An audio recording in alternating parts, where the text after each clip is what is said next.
What is the current that makes machinery? So immediately we encounter Boris and Eves, we encounter the word current.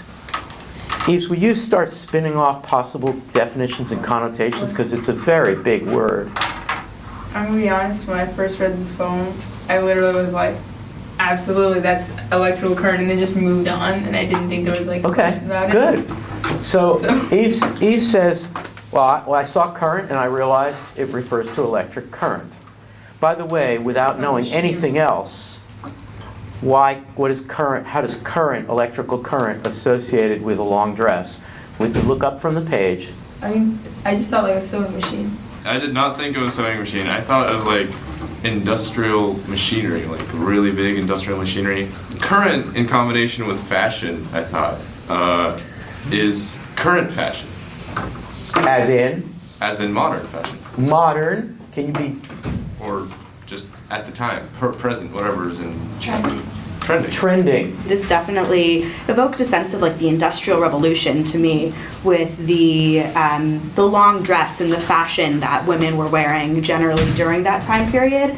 And so the current that makes machinery going along with the time period, as well as tying in the machinery and the Industrial Revolution and just, moving along, also, tying in that revolution going forwards. What does it say about a person who thinks, that's a long dress, I need to think about the conditions in which it was constructed? Josh? A mensch. A mensch. So mensch is a very powerful word. It means not just a man, but it means a human being. Am I right, Jake? Yeah. So why would a mensch think about such things? It's somebody who cares about others. It's somebody who takes all other people. Who are the others, Josh? The people who made the dress. The people who made the dress. By the way, who made the poem? Gertrude Stein. Right. So you have a maker making something and the things she's making is about a dress that is made. Everything is made. What is the current that makes machinery, that makes it crackle? When I hear crackle, I immediately think of either sparks or like fire or electricity. Energy. Yeah. Josh, will you add anything to that? Do you want to? When I think of crackling, I think of like when your ears pop, when you're coming down from like an altitude or going up, just because it's a sense of like openness and like sort of you're opening your like ears up to something. You're hearing it for once. You're coming into it. What is the current that presents a long line? So Rebecca Spin and Nathaniel. Rebecca, you want to start? This is a very important phrase, presents a long line.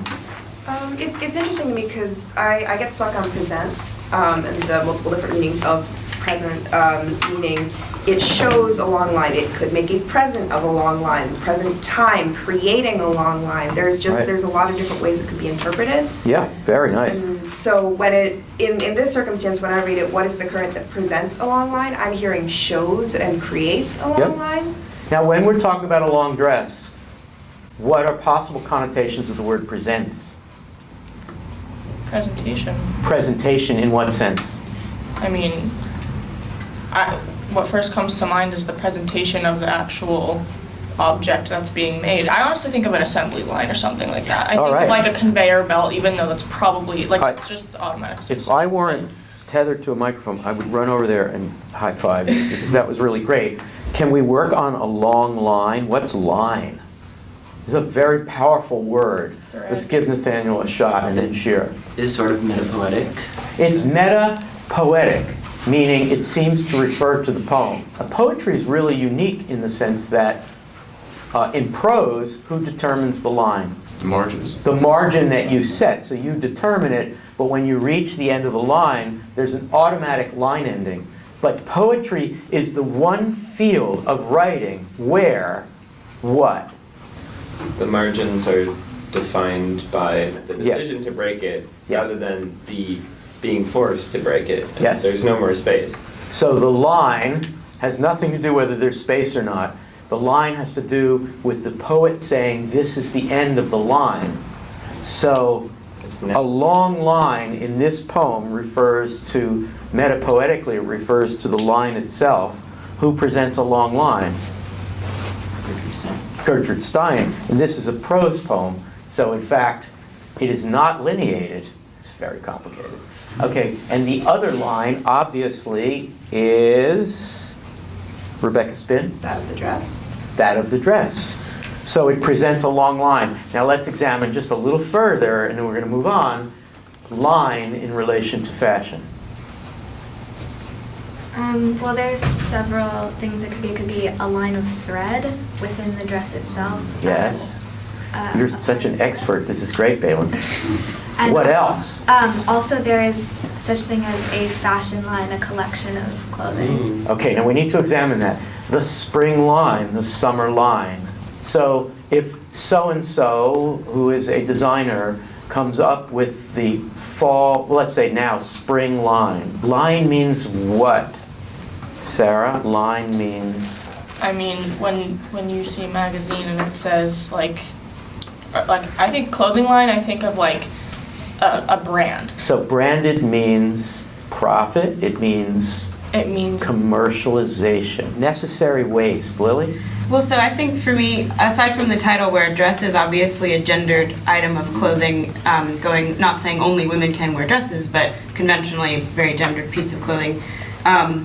This is for me is where gender comes into the poem specifically because the connotation of presents, that means a lady is coming down to the party, so a man will say presenting lady so-and-so, whatever, and she'll like proceed downstairs. And so Gertrude Stein is saying reducing that person to a long line and a necessary waist, not saying And necessary probably refers to necessary for us to know she's a lady.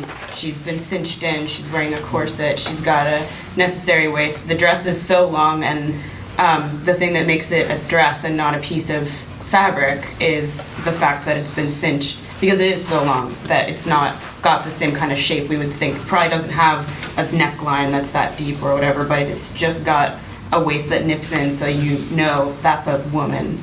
And so Gertrude Stein, I think, is critiquing that, saying like we have to think about what's the driving force that says women must dress this way, women must come down the stairs and be presented to men and women in a party as the person wearing this dress with a necessary waist. Yeah, I think the waist is the first bodily signifier so far that we get in this poem, right? We're talking about machinery, we're talking about the process. Suddenly you get to waist, and that's the gender stuff, right? This is what makes the dress presentable. Then there's also the sound, right? Necessary waist. So there's like consonants, maybe like slanty half rhyme that's in there. Sounds like a long line as it sibilantly goes down the shape that Lily described. Yeah. Yeah, and then, metapoetically, I guess waist is the point of transition of, the upper body and so I guess as you're writing, you're necessarily transitioning from one idea to another through some kind of a narrowing, some kind of a moment of definition. Oh no, are you leading to saying this is a concrete poem because it has a waist? Look at it. I don't think we've ever talked about that. That's amazing. So where is the serene length? It is there, and a dark place is not a dark place. So who's got serene length? Does anybody have it? It's us. Yes, go ahead. So why don't we go with Allie? Okay, like when I first saw it, like I kind of thought like serene is like calm and peaceful, and like the way I thought of I thought of a woman like coming down the stairs and like all eyes on her, kind of like the spotlight on her. Yes. Just like one That's of those nice. kind of like stage moments. Yeah. Presentation. But like another thing that could be is maybe like, because I thought of like an industrial factory when I read the poem, and like maybe like maybe I thought of maybe like the serene moment could be when the dress is finally done. You just kind of look at it and you admire it. When I saw serene length, like kind of instead of serene, my mind kind of turned it into ideal. Like when does it end? When is this clanking going to stop? When is it going to be serene? When does this line end? When is it over? When is it finished? When am I ready to present it? Yeah. Okay. So like where do we draw the line? Where do we draw the line, as it were? Okay, where's the serene length? It is there, and a dark place is not a dark place. So to go along with the Industrial Revolution idea, I believe this wasn't a very enjoyable job to do, to sew dresses or to use Yeah, has machinery. anybody heard of the big fire that killed a lot of people? The Triangle Shirt what? Waste factory. Shirt waste factory. I think shirtwaist fire is in the back of her head, or at least the triangle shirtwaist. And those were not pleasant conditions. So it's possible to be very critical, to have an economic theory about why women and men, but women mostly here, are being subjected to the imposed social values that create aesthetic longing so that you buy this season's dress. I'd like to go directly to the last two lines. The last two sentences, sorry. A line distinguishes it. A line just distinguishes it. The first thing that came to my mind was when we were talking about like a clothing line, and then what I thought is that when it says a line distinguishes it, like a clothing line distinguishes individuality. Nice. So you'd say distinguishes means? Like defines. Defined. What is it distinguishing it from? Is it like society, the line that distinguishes, like what Lily was saying, the line that distinguishes what a woman should wear, what a man should wear, where the line goes, if it's a waist and it's a woman, if it's not, then it's a man. Kind of a binding line. Nice. Well put.